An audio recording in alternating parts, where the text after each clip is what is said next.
في يا جماعه واحد من خارج العمار شاف المرحوم محسن مرات يعني قليله جدا تعدى على الصوابع يعني.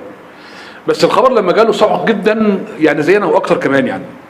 وانا فاكر اليوم ده بقى قاعد ماشي يا خساره يا خساره يا 100,000 خساره عليك يا محسن. يعني فعلا كان صعق جدا من الرحيل ده. وهو ضيف العمار الكبير الرائع الاستاذ عصام درويش.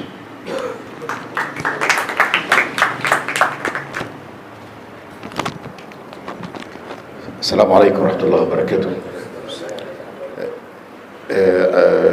أقول لكم بصراحة أنا ما كنتش مصدق إن أنا هنزل عمار بعد وفاة محسن.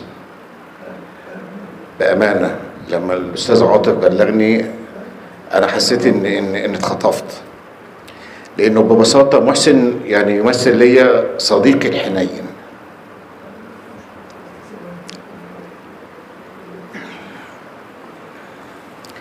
كان دايما بيقابلني بأخونا عصام.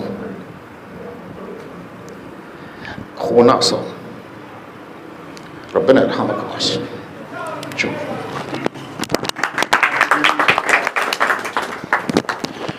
طبعا المشاعر واضحه. يعني قال قليل بس هو كتير جدا الكلام نشكره عليه قدر حزنه وقدر تقديره للراحل الكبير محسن شوقي.